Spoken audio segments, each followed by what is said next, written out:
Hola, buenas noches. Mi nombre es Denise Muñoz Hermosillo. Curso octavo semestre en la carrera de abogado semiescolarizado.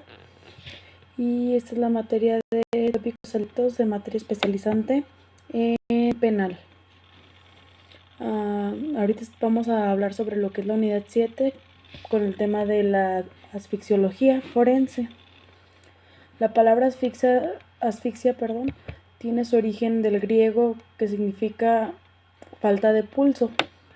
En el sentido práctico, la asfixia pues es la obstrucción de las vías respiratorias, impidiendo la normal ventilación y entrada de oxígeno al cuerpo. Y ya de este modo pues conlleva la muerte. La asfixiología forense es una importante rama de la medicina forense que se encarga de estudiar el fallo del organismo a consecuencia de la ausencia de oxígeno. Todo cuadro de asfixia se caracteriza por un paro respiratorio. Y primeramente vamos a hablar de un tema que se llama la hipoxia. Bueno, no tanto como un tema, pero vamos a definir este término. La hipoxia es un estado de deficiencia de oxígeno en la sangre y células, tejidos y en el organismo que comprometen el mismo organismo, ¿verdad? La hipoxia, en pocas palabras, es la falta de oxígeno en el ser humano, que puede ser de una forma pues leve hasta una forma muy delicada. Tenemos otro término que es la anoxia. La anoxia, desde el punto de vista etimológico, sería más correcto utilizar el término de hipoxia, que prácticamente es algo muy similar, que es el ingreso reducido de oxígeno al cuerpo. Pero al hablar de la anoxia estamos hablando de una manera total. La hipoxia es una ausencia de oxígeno parcial y la anoxia habla de una ausencia total, lo que significa que al haber una ausencia total de oxígeno, pues prácticamente la persona ya no tiene vida y está muerta, pues. Hay diferentes tipos de anoxias. Primeramente es la anoxia química. La anoxia química se puede producir por inhalación de gases o químicos muy fuertes, así como puede ser también la inhalación de humo. Tengo algunos ejemplos.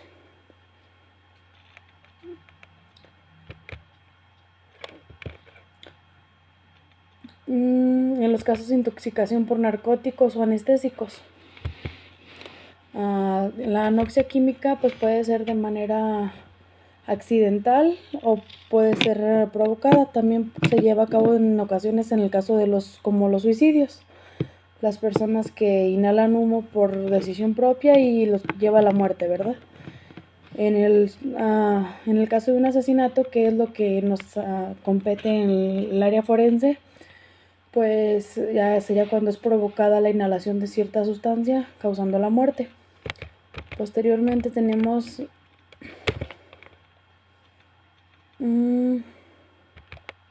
las anoxias mecánicas o físicas, que prácticamente es el impedimento de oxigenación al cuerpo por agentes extraños de una manera mecánica. Aquí como terminología tenemos, es el insuficiente aporte de oxígeno que resulta del bloqueo mecánico entre la llegada del oxígeno y su intercambio en los pulmones. Es por antonomasia característica en la medicina forense. Y como les expliqué, pues se debe a la ausencia de oxígeno por una tercera causa que no es normal, ya sea por un agresor o por suicidio también podría ser. Tenemos lo que son las causas patológicas. En este caso el aire no se encuentra alterado, pero sin embargo la absorción del oxígeno por parte del organismo se encuentra dificultada por un proceso anormal que tiene en el organismo. Tenemos, por ejemplo, la anoxia anémica, que se le da a las personas que tienen algún padecimiento de este tipo. La anoxia por estancamiento, que es el insuficiente aporte de oxígeno debido a la falla de la bomba cardíaca, entre otros, ¿verdad? Y el más importante que nos compete a la materia, que es la anoxia por estrangulamiento, que lleva a varios tipos de este delito, ¿verdad? Estrangulamiento significa la constricción alrededor o delante del cuello con opresión del paso del aire, que suspende de forma súbita la respiración y provoca la muerte. También puede definirse como asfixia mecánica resultante de la interrupción violenta de la circulación por constricción del cuello mediante un lazo o con las manos. La forma más frecuente de estrangulamiento se debe a un homicidio. Es infrecuente por accidente o casi nulo de manera suicida, ¿verdad? Porque sería muy complicado que uno mismo intente asfixiarse con sus manos, ¿verdad? En la antigüedad existía la ejecución penal mediante el método de garrote para los delincuentes que eran sentenciados a pena de muerte. La asfixia más frecuente es la homicida, con mayor incidencia en neonatos en virtud de un embarazo no deseado. Esto ocurre en el caso cuando las madres tienen un bebé no deseado, pues se ha dado muchos casos en que, ya sea con sus manos o con una almohada, les obstruyen la respiración a los bebés y ya de esta forma pasan a la muerte, ¿verdad? Y se le describe como homicidio del recién nacido. También el estrangulamiento se observa en los adultos como resultado de una riña, asalto o celotipía. Los tipos de estrangulamiento son dos: manuales y armados, como se los comenté anteriormente. Puede ser estrangulamiento con las manos o con la utilización de un arma, que viene siendo algún lazo, plástico. Enseguida lo vamos a checar. Tenemos lo que es el ahorcamiento, que es el acto violento por el cual el cuerpo sujeto por el cuello mediante un lazo o cuerda insertada en un punto fijo sufre tracción enérgica que causa la pérdida del conocimiento de las funciones vitales hasta causar la muerte. El ahorcamiento, pues prácticamente sabemos que se trata de sujetar a la persona por el cuello, ya sea con un lazo o una cuerda, hasta que esta persona pierda la vida. Tenemos lo que es la sofocación. Se entiende por sofocación la supresión del ingreso de aire a los pulmones debido al bloqueo mecánico de las vías respiratorias por la inmovilización del tórax. Esta en ocasiones suele suceder de forma accidental. Hace muchos años sucedió en un partido de fútbol que una persona cayó y las personas que iban, los transeúntes, pues le pisaron el pecho y de esta manera se ocasionó que no pudiera entrar oxígeno al organismo de esta persona y falleció, ¿verdad? De esta manera pues también se lleva a un accidente que tiene que llevar investigaciones forenses. Después tenemos la sofocación por obstrucción de los orificios respiratorios.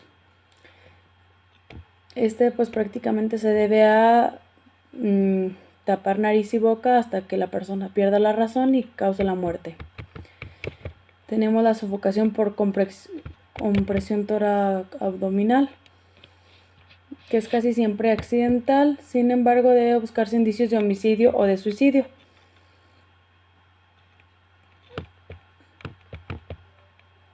Y tenemos la sofocación por confinamiento, que es cuando una persona está encerrada por mucho tiempo en un lugar muy pequeño hasta que se le termina el oxígeno. De esta manera, pues lo que se comienza a respirar es dióxido de carbono y termina por parar sus funciones cardiorrespiratorias.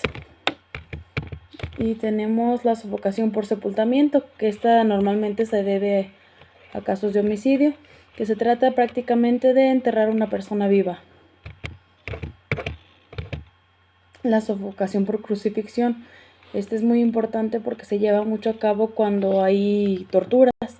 Esta sofocación se lleva por consecuencia de la posición en que se está una persona por demasiado tiempo, ya sea en forma de cruz, como lo menciona, por crucifixión, con los brazos extendidos, lo que hace que de esta manera sea muy difícil la respiración y se crea un exceso de esfuerzo por parte de los músculos en los pulmones y hasta que procede a parar la función respiratoria. Y la otra posición que lleva en este término es la de cuando torturan a las personas, que las amarran con las manos hacia arriba. Sucede el mismo efecto, es tanta la presión que conlleva el tener los brazos hacia arriba por mucho tiempo, que también conlleva parar la acción respiratoria. Por último tenemos la sofocación por bolsa de plástico, que como bien lo dice la palabra, pues se debe a la obstrucción de las vías respiratorias, tanto de nariz y boca, con un plástico o objeto externo, hasta conllevar a no permitir respirar a la persona y causar la muerte. Por mi parte sería todo. Muchas gracias.